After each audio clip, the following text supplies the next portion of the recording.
Hello, and welcome back to A A Journey to King's Cross, a Harry Potter book podcast. Never change things up. We lose it.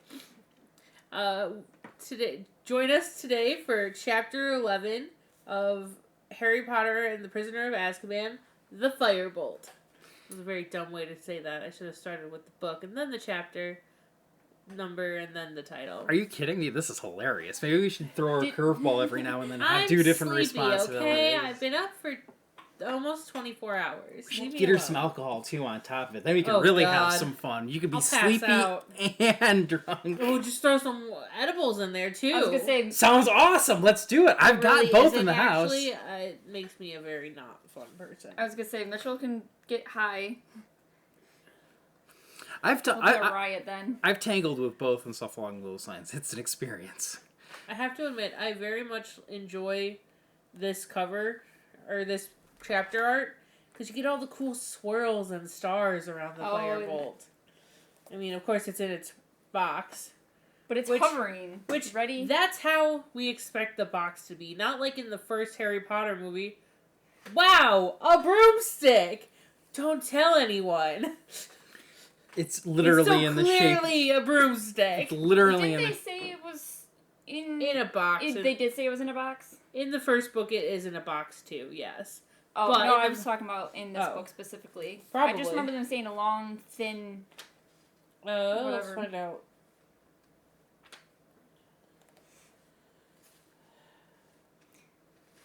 But I mean, that's like towards the end, isn't it? Because we got. Yeah, because we have. There's other stuff that happened. What happened at the beginning of this chapter? I'm blinking. They had a bit of an... We just got done... Harry is in shell shock because... Oh, yeah. He found out... I was like, why didn't anybody tell him that he had a godfather, even if he was a criminal?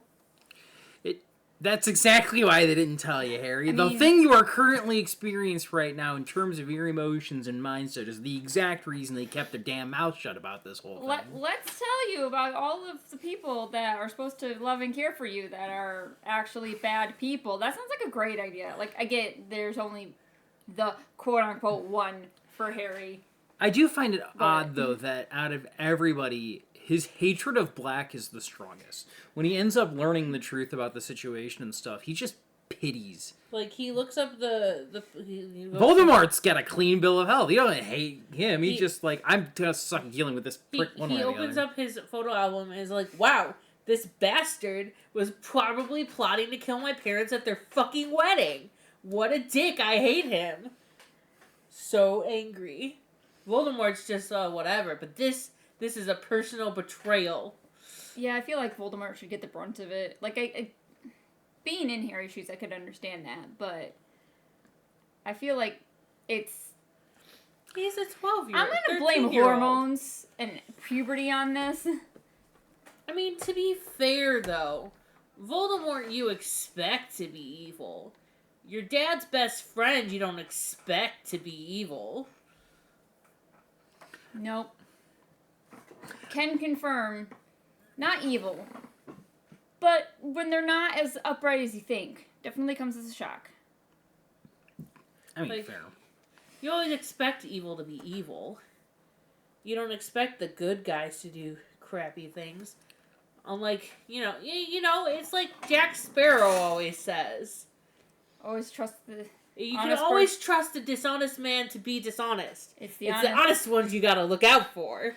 Honestly.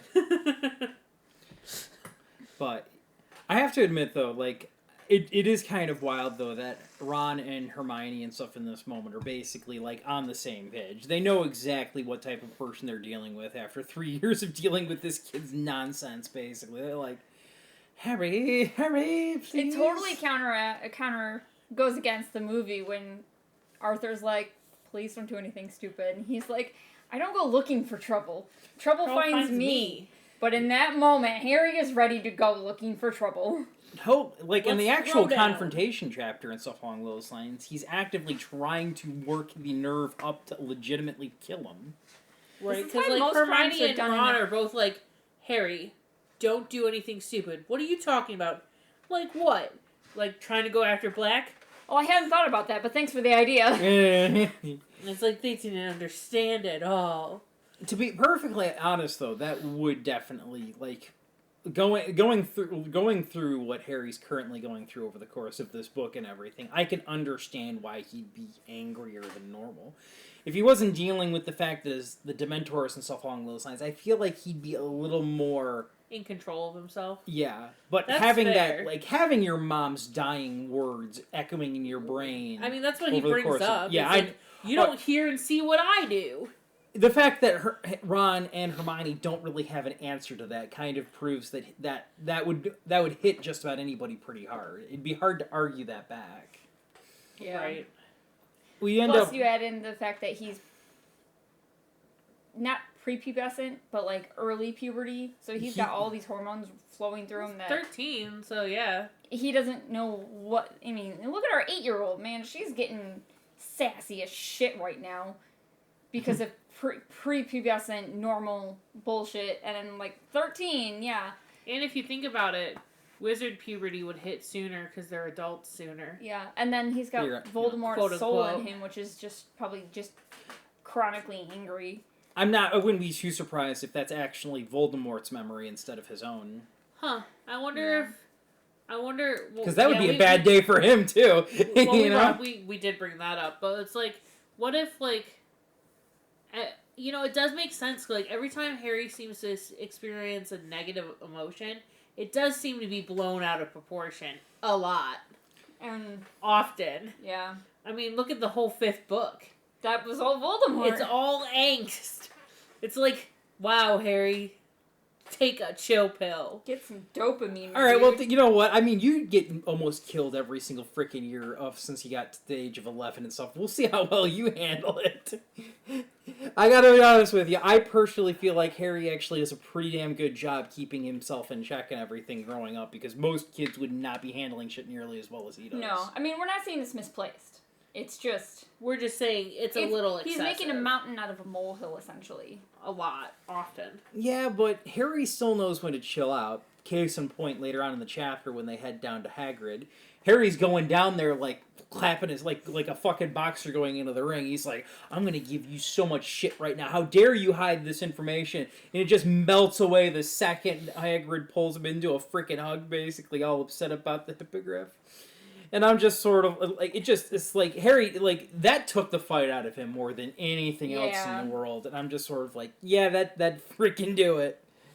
I have to admit, though, I don't know if I could handle Hagrid's classes, because when I think of going to a Care of Magical Creatures classes, I would expect a new creature maybe every week or something along those lines, something new that we'd learn about, something interesting. I could not imagine studying... I would be so pissed at Malfoy. As a student, for 4 months? I would be so pissed. Like, we got hippogriffs on the first day. Malfoy fucks it up. And now we're stuck learning about one creature for 4 frickin' months of our first time doing this class and everything. It'd be like... I would be pissed. It'd be like in the real world. It'd be like, look at this giant harpy eagle. You're going to learn to take care of it. One student ruins it, and you're like, now here's a goldfish. Yeah. Worse. Here's an earthworm. Here's an earthworm. For 4 months. For 4 months. I don't understand how almost every other person, basically, is not hating Malfoy's guts for this. This should have even the Slytherins. This should have tanked his popularity instantly, basically. It's just like, you fucking ruined this for everybody. Right. Fuck you. It's like, sure, hippogriffs on the first day may be a bit excessive. Flabberworms for 4 months? A problem. Yeah. Like, not gonna, Hagrid doesn't get off scot-free on the hippogriffs on the first day thing. Hippogriffs, fucking amazing. But this is your first day as a teacher with a brand new class. You gotta kind of feel them out first and see how stupid they're gonna be. This is also, it's not even just his first class, it's his first class. First which means that he didn't teach class. any of the older students yet, basically. No. This is the first time he's coming into this class, basically, with the youngest, most inexperienced group. I personally feel if Malfoy hadn't done anything stupid, this would have gone off on a fucking hitch and without a hitch. But the fact of the matter is he probably should have worked his way up to hippogriffs towards the end of the year, personally speaking. like bowtruckles or something like other smaller magical creatures and stuff. Like the Nifflers would have been a great first year freaking animal. He does do a very good job in fourth year. In fourth year, blasting and Scroots aside. Well, they do actually end up getting to be used in the actual Tribe Wizard tournament, so that's double handy right there, basically. But again, I still feel like the Blasted and Scroots should have been like an older student class over the fourth years and stuff.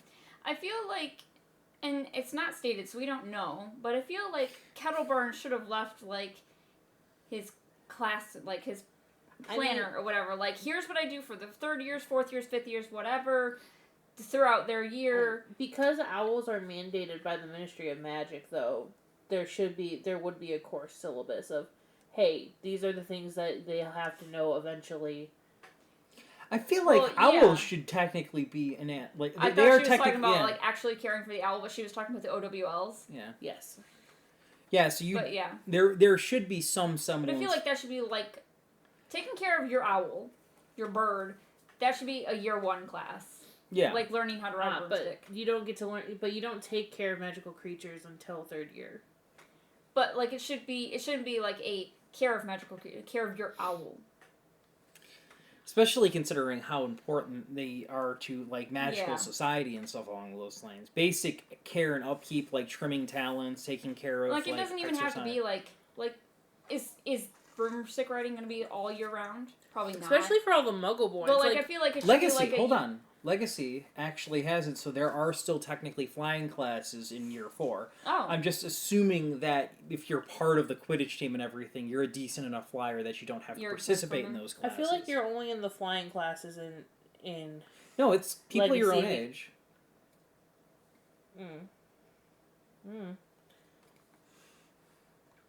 But there's also other transfer students. Like the one girl in the Gryffindor house. Oh yeah, who's from Africa. Yeah, she was a transfer student. Yeah, she was actually kind of nice. I really wish you could actually have like full-on parties and stuff. Like maybe not to the degree of switching back and forth and stuff along those lines, but actually having like a team of like you don't not just you fighting the bad guys. I want my golden trio basically while I'm going through Harry Potter Legacy. You know what I mean? I want my Ron and Hermione if they're like taking pot shots or taking damage off to the side and stuff along those lines, having some extra people to help handle some.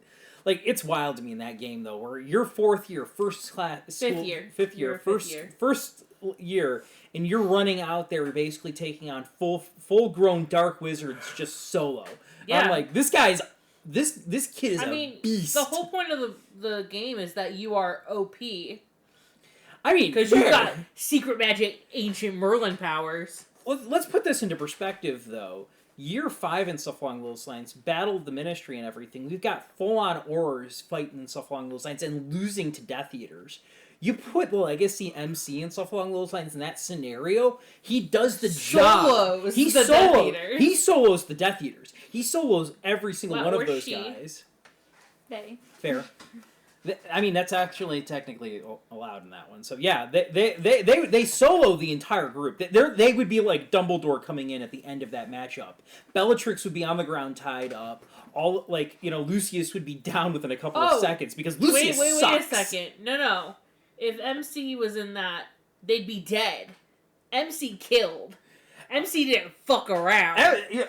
MC literally turns people into spiders and then stomps on them. And turns some of them into chickens, basically, and just sort of lets them loose in the wilds around Hogwarts. With all sorts of fun magical creatures. MC didn't come here to... MC's playing... Everybody would just be dead. Harry shows up with that one Voldemort character. Would be dead, but I'm here to kick ass and chew bubblegum. And I'm all out of bubblegum. Which is surprising, because it's everlasting bubblegum. Magical creatures, like, everything you can think of. The entire arsenal of just that one character would just mow through people in that one. They took on a magical dragon at the end of that, basically. Spoilers. In one. I haven't gotten to the end of the game yet. I haven't even played it. It's not technically a magical dragon. I know what it is. All right, fair enough. I've actually seen my nephew playing the end of it, so I just had to give you a hard time about the spoilers. But fair enough. Somebody does. Let's get back to the book. So I can participate. So Ron is like, Hagrid, let's go visit him. And Ron's like, no, can't leave the castle. And Harry's just like, yeah, let's go. So I can ask him how come he never mentioned black to me. Like, wow, Harry. Now we're getting petty against Hagrid. Like, shit, man. Hagrid, what the fuck? He wants to square up, man. Harry, like I He's said, ready for a fight. I told you he was Somebody coming. just throw him in a boxing ring, my god. And now they're just like, oh, wait, no. And he's like, nope, we're going. I Too touched late on now, this. motherfucker. Hold on, I touched on this already. What? This whole scene, I touched on this and made a comment about him coming down like a boxer ready to fight. Yeah, and you it all did. getting drained out of him. Yeah. We kind of left Sort off. of. We left off when kinda... we got sidetracked because of the whole hippogriff thing. Oh, yeah. My bad. And then Hagrid's like, crying. Yeah. Sad Hagrid again. I do like the fact that they do offer to help and everything, and I do think that they would have helped out even more if it weren't for the fact that Hermione is a snitch. Right. When that whole frickin' thing with, like, the firebolt and everything comes down, she even knows that she did something that would thoroughly piss off both of her friends. And of course we also get, the mention again about how Lucius Malfoy's got got everybody in his pocket. Not the governors anymore. They already confessed to the blackmail, but now it's, disposal of magical creatures. It doesn't exactly help that he's one of the guys that's in charge of killing animals. Creatures. One of the guys responsible for killing creatures is in fact a Death Eater. So that doesn't exactly help. Yeah. That doesn't help. I'm sorry, but even if people were cleared, I feel like these accused Death Eaters shouldn't even be allowed to hold government positions. That shouldn't... Whether or not that's a government position, that probably should not have been allowed. Like, oh, you got off on torturing and killing muggles, and you're applying to be the magical creature executioner. Yeah, okay. I'm gonna go with no. Doesn't seem like the best job. Best Because idea. I don't think Lucius actually works at the Ministry. He's No. just always fucking there. Yeah. He He throws his money basically around. lives there, yeah. You don't know those gargoyles. They have it out for interesting creatures. Interesting. Yes, that's definitely the right word. And then what was it? Oh, and of course he brings up his time in Azkaban about being how bad they were and everything. And it's like he doesn't care. They don't care if you're innocent as long as they have a couple of hundred humans. And it instantly made me think insane asylums is probably a wonderful place for Dementors. Oh, Yeah. God. So I wonder if that's where maybe they breed, maybe they spawn from there. Some people did make I think one of the guys I like to listen to online and everything, the guy who I stole this idea from and everything, Borrowed, inspired. They mentioned the fact that they were under the impression that Boggarts were actually the fledgling form of Dementors and stuff. You know what I mean? Okay, yeah, I They- can see that. They eventually develop into them, basically. If they're not taken care of. Yeah. And I honestly thought it That's necessary. a pretty good theory. I thought it had some weight to it. Not everything that they've spoken about that I've mentioned in the past really went over so easily.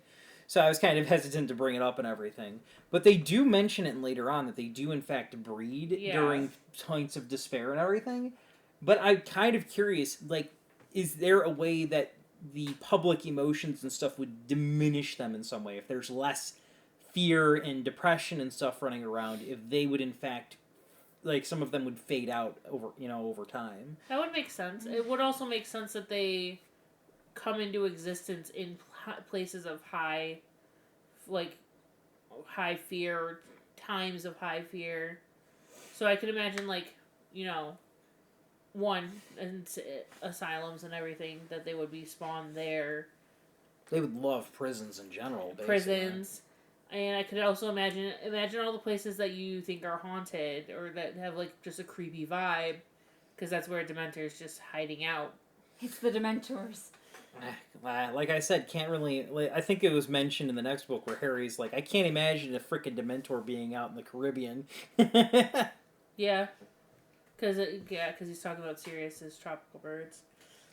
That was an interesting idea, though. Can it be in the sunlight? It's not stated. Every time they're ever in view and everything, they're either inside or the atmosphere around them has always been dark or something along those lines. Yeah, because I'm going to infer no. Well, they do mention they have sunny days and like better days and worse days over at Hogwarts over the course of this. So I would imagine if they're not like... Yeah, I think they can be out in the sun, but hidden. They probably like to linger under trees or something along those lines, stay really close to the shade and just keep an eye out that way. Probably less powerful in the sun. People aren't as scared of the dark in the sun. Well, not only that, but if you're from the Midwest, you are more likely to be affected by SAD, seasonal affective disorder. When the sun's not out, you don't have vitamin D, and you're more depressed. So I feel like I should know this because, in medicine, even though animal medicine, but I feel like vitamin D helps with, like, mood regulation. Either that or just being out in the sun, like, sets off, like, your dopamine or something to, like, okay, but for cats, they're just solar powered, so... Well, yes. Yes. They need their 19 hours of beauty sleep. My cat's naps shift depending on where the sun is on the house. Yep. Cats are solar powered. Hey, listen, they don't have to spend as much energy if they're sleeping in the sun. Sun warms them. They don't. But yeah, no, that's fair. So yeah, maybe Dementors just aren't as strong in the sunlight. Interesting theory. I don't think it's ever really touched on or anything along those lines, but I definitely would be curious. Oh, actually, no, it would make sense that they are, because, like, when they, like, we were talking, you were saying in the 7th book, 6th or 7th, when there's all that mist and fog around, because that's the Dementors, so they create their own atmosphere that keeps them protected from the sunlight. Mm-hmm. Yeah. When you mentioned how we were... What? What'd you just think? The mist is fucking Dementor sperm. Ew. I didn't want that.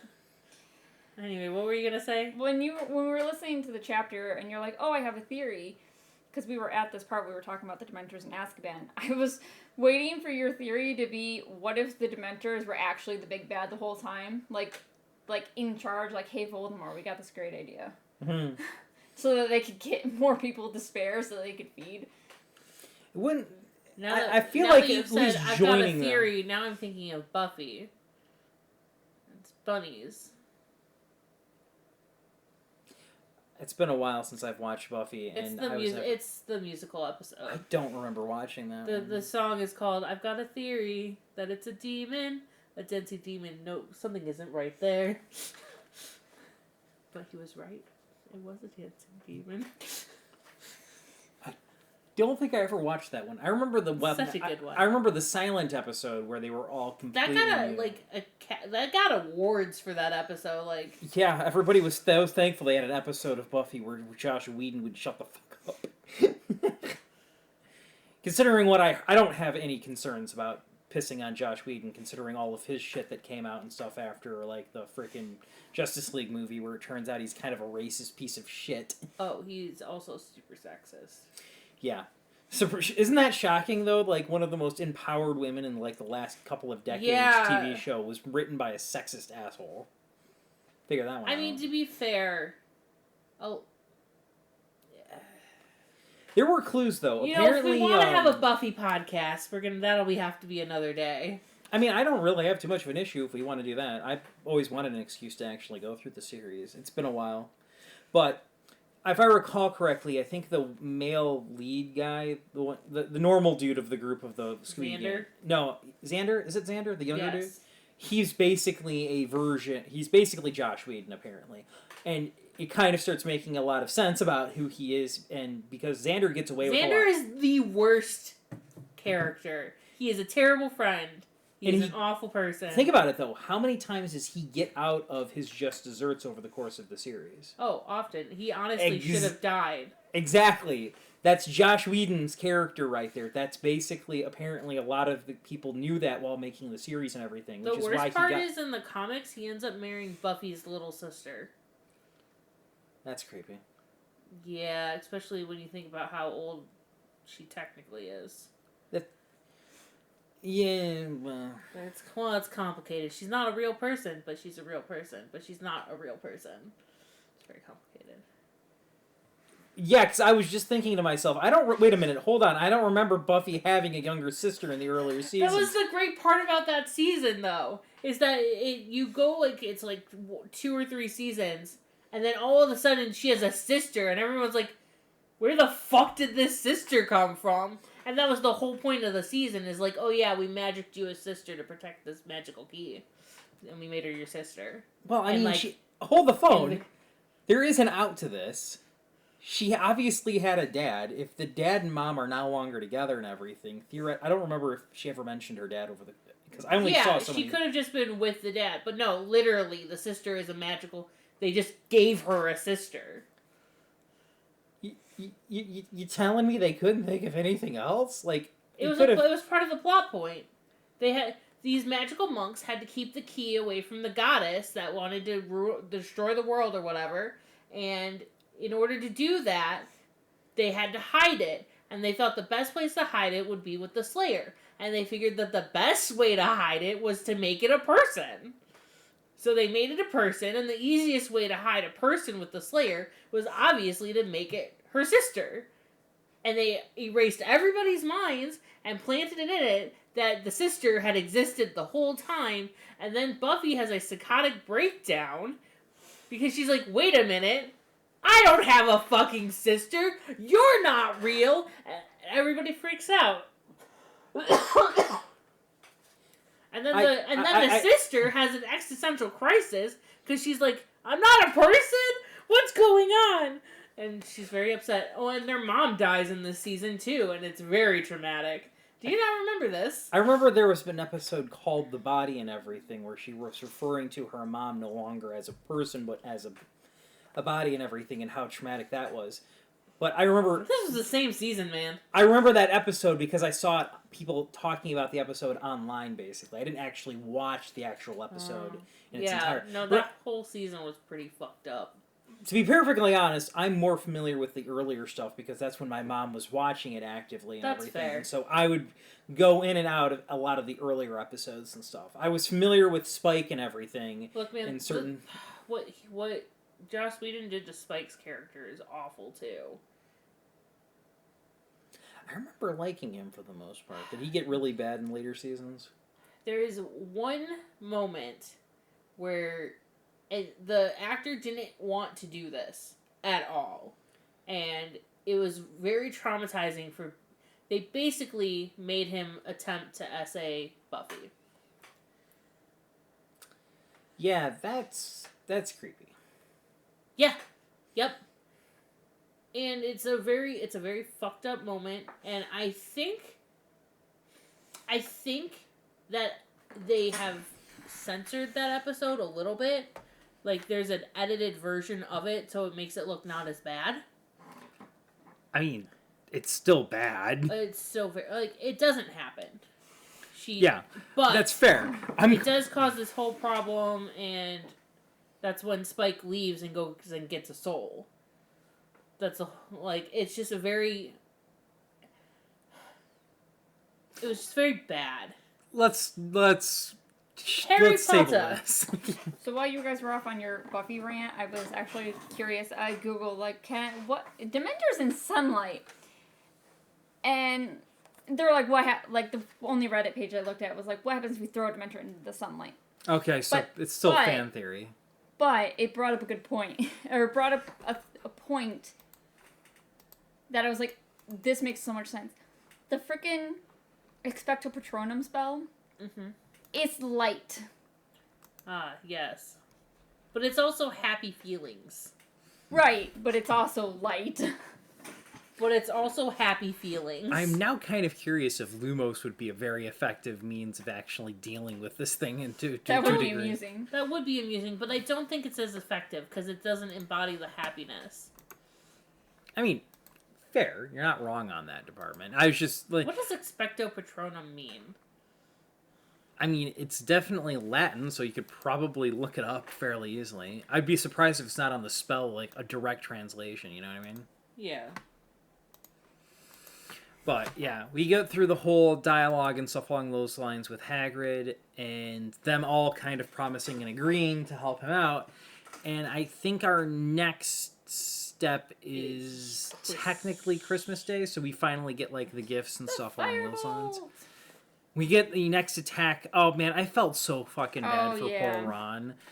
Like kicks, like from his perspective, I do not think Ron is in the wrong when it comes to any of this. Like I would be so pissed at Hermione for this. It's like over and over again we tell her not to do this. We tell her over and over again, and she just blatantly ignores their wishes on this. And all I can think to myself is, this would be a breaking point in terms of friendship and everything. Is like, you cannot respect our boundaries. You just walk in here randomly whenever you feel like it, bringing your animal that has actively attacked another one of your best friend's pet and stuff along those lines, and you just wave it off. It thoroughly pisses me off that we never get a full-on apology from Hermione where she owns up to these decisions.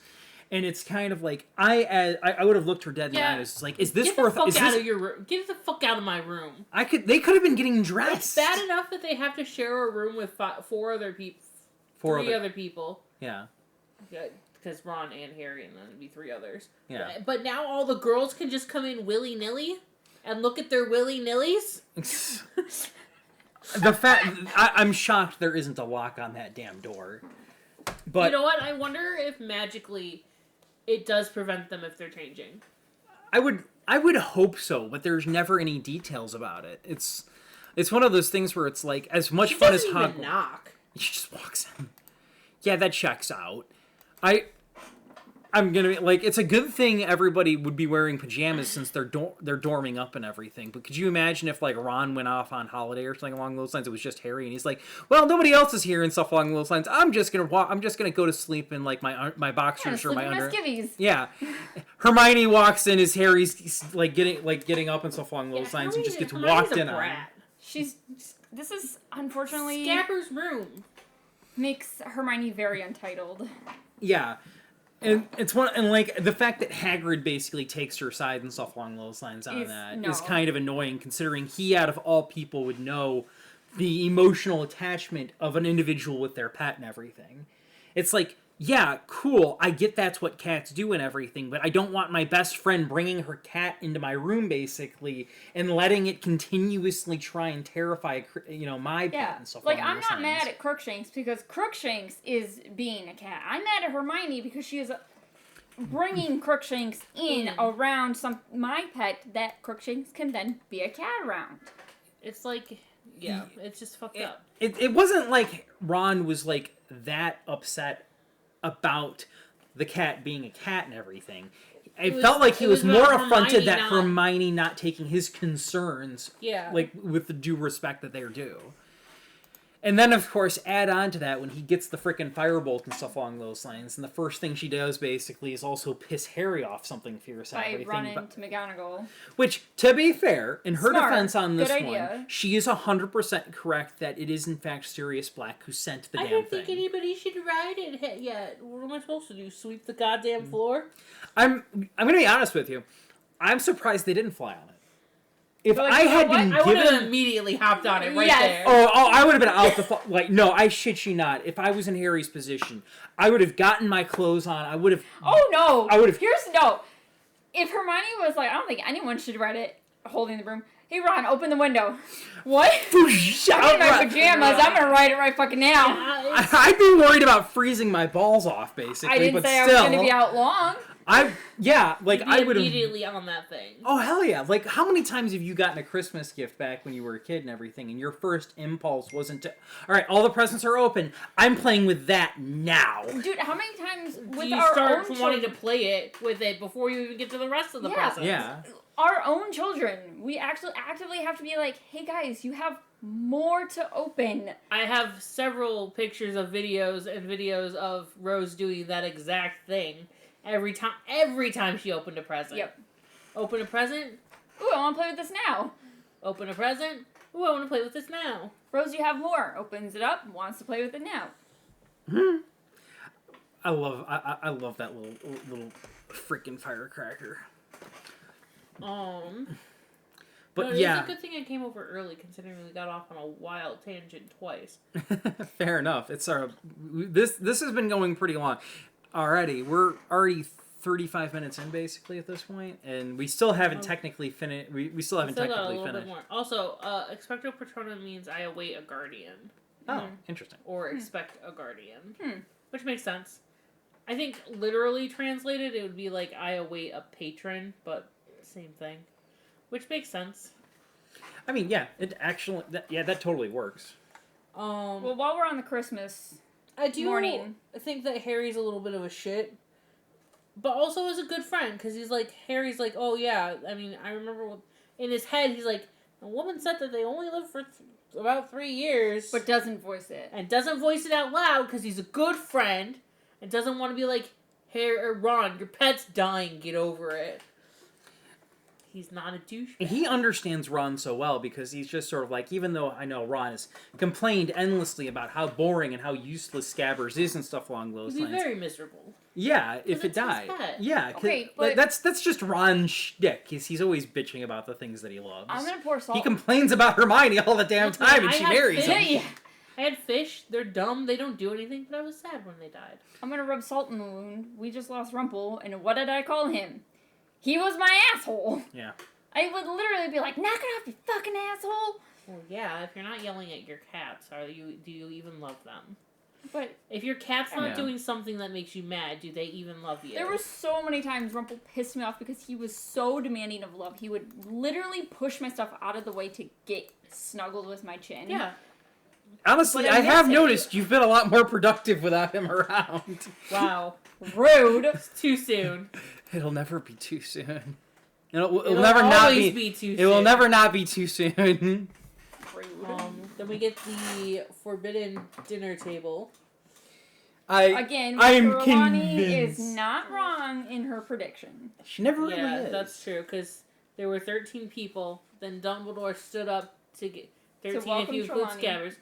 Stood up to welcome Trelawney, so he left the table. Then she joined the table again.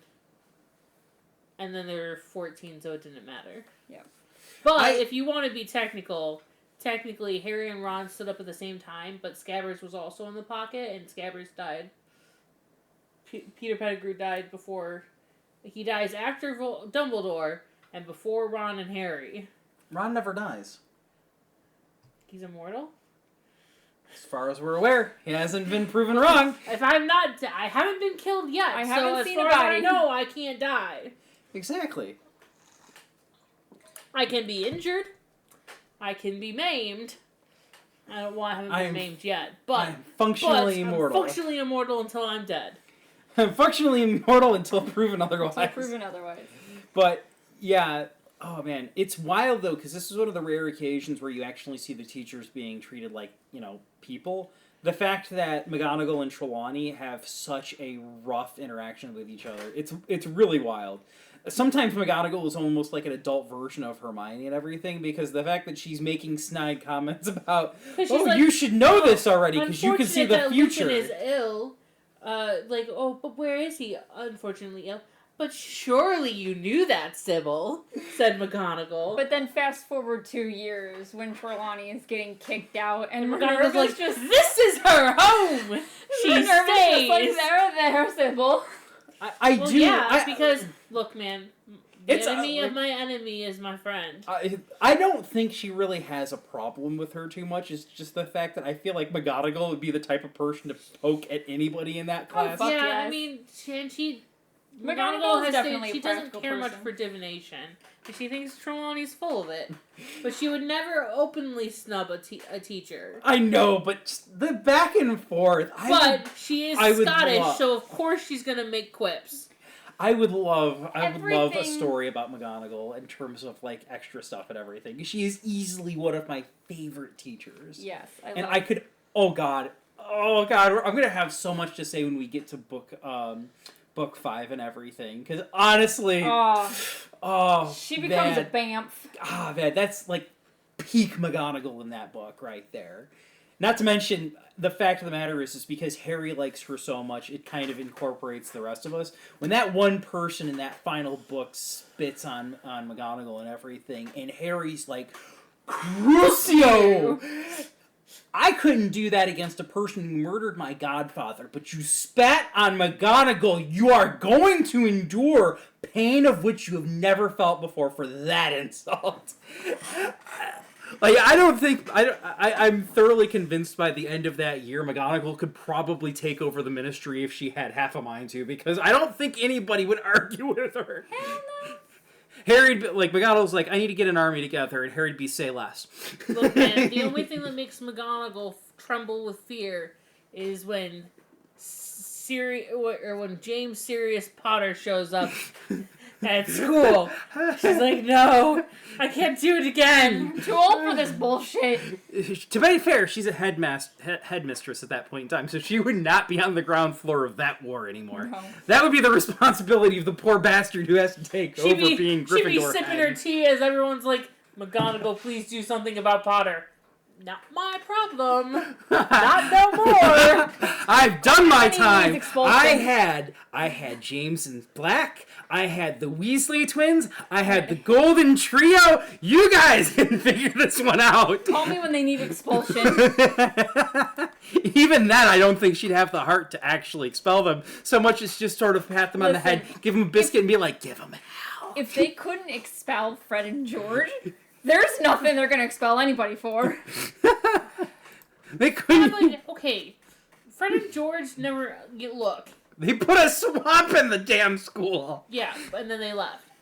But here's the thing. Fred and George didn't actively bully people, like... They threw a student into a freaking vanishing cabinet. He was gone and almost starved to death over the course of a month. Yeah, because he was bullying them. It's called self-defense. I'm sorry, but that is not proportional in terms of self-defense. I just mean that James and Sirius were way worse than Fred and George. To be fair, they were going to school during a time period when the Hitler Youth were running around in that school. Ah, yes. So, you know what? That is true. To be fair, Fred and George also went after their own version of the Hitler Youth as well, considering quite a few of them end up being... Good point. But that's neither here nor there. Which is worse. We do not condone bullying. That also doesn't mean we allow certain types of mentalities to survive unchallenged. Listen, I'm just saying, I will stand behind my daughter and my son, because...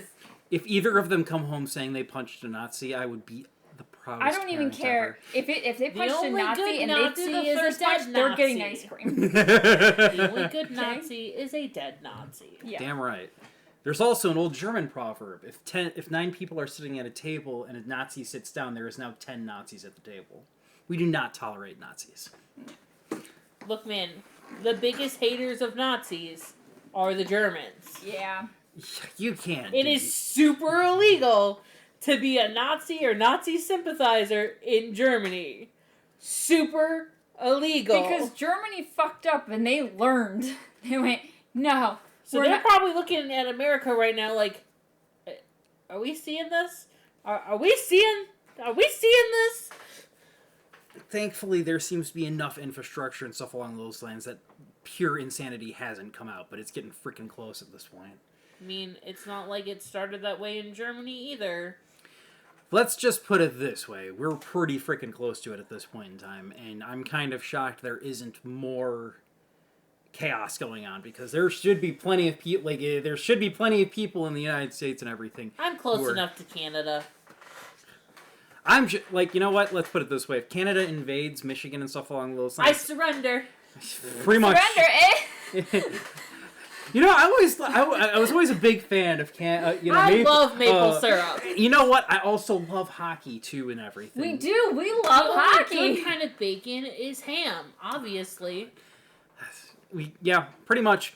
I ain't fighting back. Petition for Michigan to be the next Canadian territory. Province, yeah. Please. Is it a province or a territory? Sure it's a province. Oh.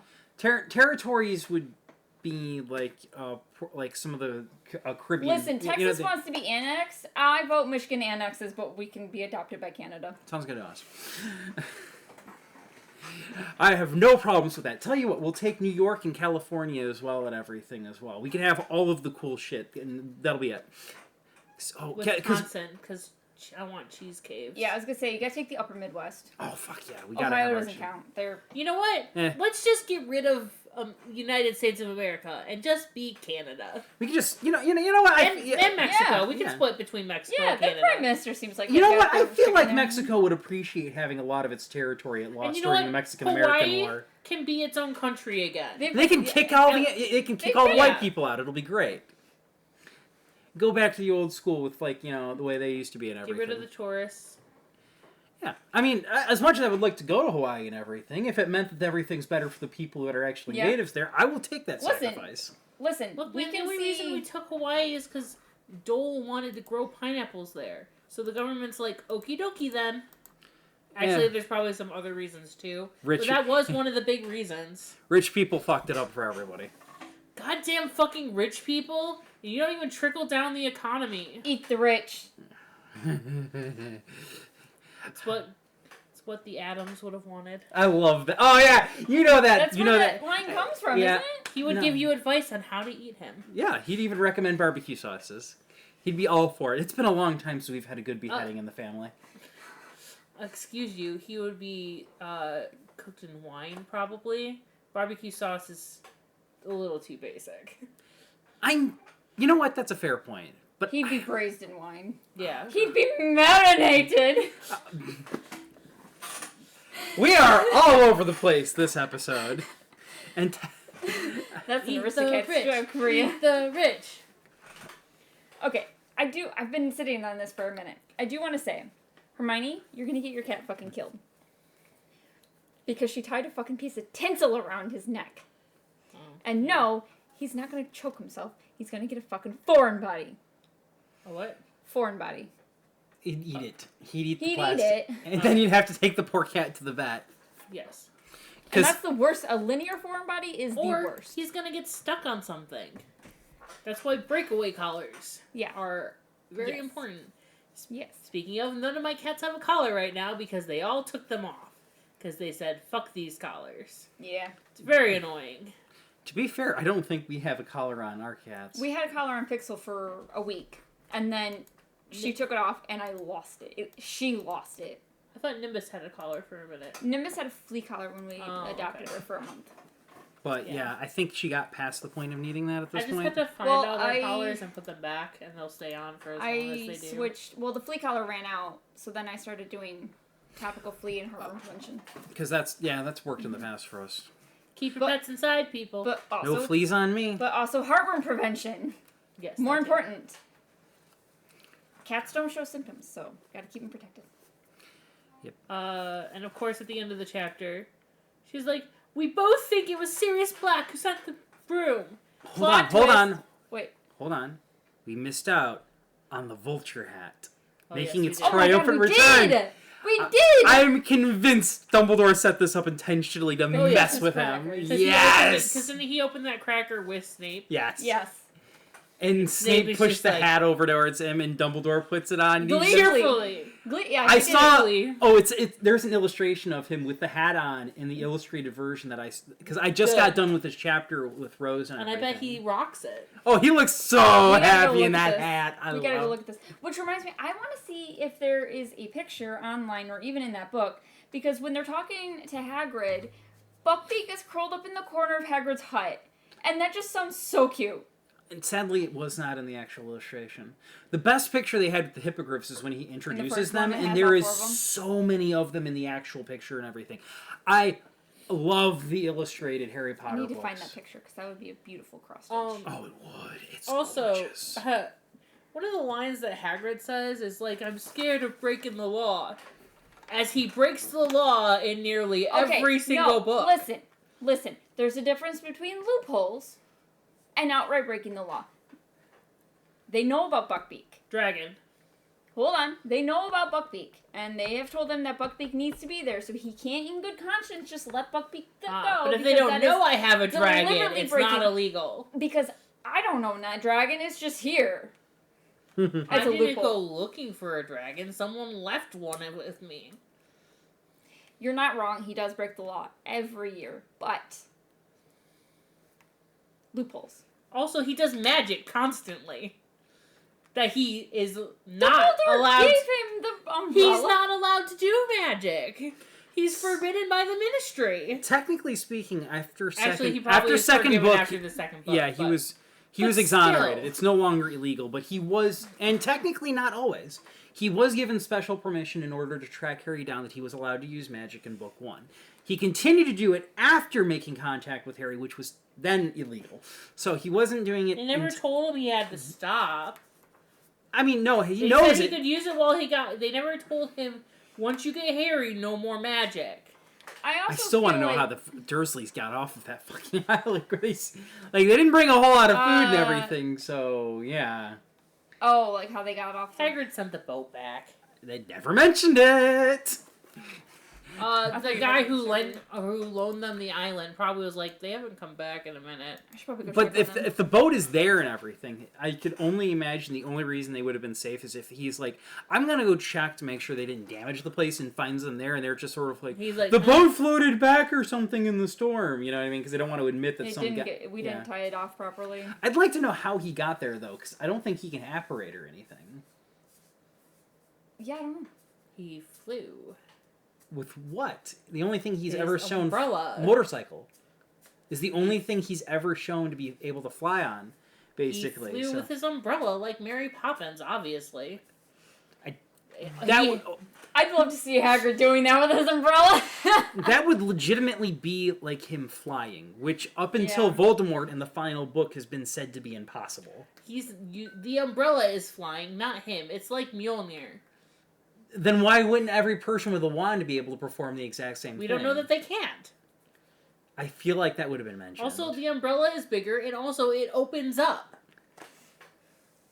Like Mary Poppins. But that's also, a cool visual Mary image. Poppins, y'all. It's a cool visual image, but it's not how that would work. What if he parted the sea? Just walked over. Yep. I mean, there isn't anything saying that you wouldn't be able to. Accio boat. That could have also... Yeah, fair enough. All right, you win that one. Also, Accio boat. It is Arkham's razor. The simplest explanation is usually the right one. Oh, but flying is out of the question. It was repeatedly beat into us based off of the rules of how magic works that you can't pull yourself up using magic. All right? It's legitimately brought up and everything, and that's what made Voldemort so scary in the final book, is that he found a way to actually do it, and they didn't know how he did it. There was a full-on explanation and stuff along those lines. It is literally antithetical to how the explanation would work. That would imply that Hagrid is not only one of the most powerful wizards known to mankind, that he is in fact better in certain than most other. He literally uses shards of a wand and performs magic that actually works. To a degree, he didn't turn Dudley into a pig like he had intended. There wasn't much left to do. Oh, for God's sake, that's bogus. That's a bogus excuse, and we both know it. Well, it turned out better than when Ron turned Scabbers into a cup. It's true. And in Ron's defense, he's like still learning how to use magic. Hagrid's been at it for about 50 years at this point. But now with an education. Yeah, but if you've got like 50 years basically with your broken wand and everything, you'd probably be capable of doing a thing or two with it, even if it's not necessarily the most, capable out of all of them. We know a thing or two because we've seen a thing or two. Sorry.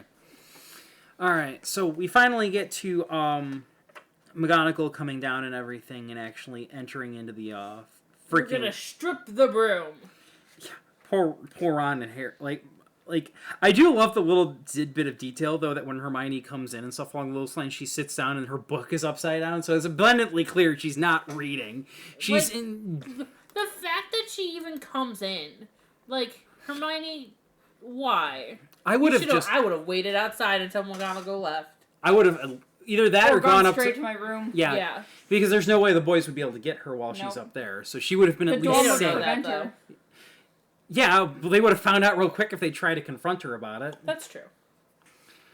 And it is kind of amusing that it took them forever for them to actually try to go and get Hermione.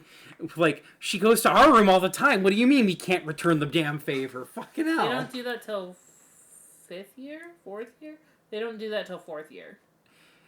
I like how Ginny slides down. It's like, oh, one of the boys tried to come up here. And I'm like, wait a minute, this has been a problem in the past? That's concerning. I mean, you're just trying to go get your friend. That would be funnier, though, if, like, the girls intentionally asked some of the guys, all right, we're going to go to the top of the stairs and everything. We want you to try to come up so we can slide down. Not even tell him, be like, hey, come get us in like 10 minutes. Why? Just do come it. get us. Oh, okay. Tries to go.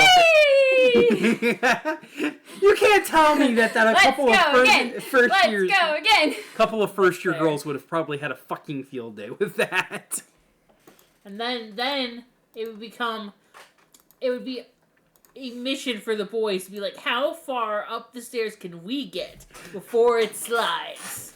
Oh God, you could like doing a running start and everything and just trying to go straight up there basically. And the winner is the gay kid. Because he gets all the way to the top. That's not fair, that's cheating. You're not even attracted to them. I didn't know that till now. Well, I think some people made comments about like trans kids being allowed to go up the stairs and stuff along those lines to the female section. Like it's a very wholesome meme. Like imagine like being unsure, so you tentatively put your first foot down and it stays stairs, and you just feel so relieved. This is what you could have been, but instead you decided to be a twat. Anyway. We're talking about her. Who? Exactly. But, yeah, we do get, of course... I know. I know. I was leaning into the joke. Okay. You were looking around confused. No, I was just looking around. Must have been the tired. We pretty much finish up Chapter 11 with this, though. There's plenty of fun details, lots of fun lines and stuff along those lines. Good thing Wood wasn't there that first...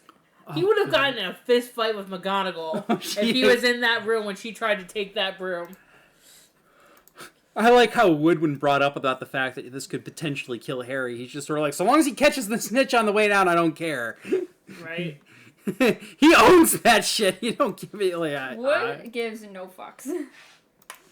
Alright, guys, but if you want more content from us, you can find me at Luna's Creation Corner, where I do crochet and, make videos eventually.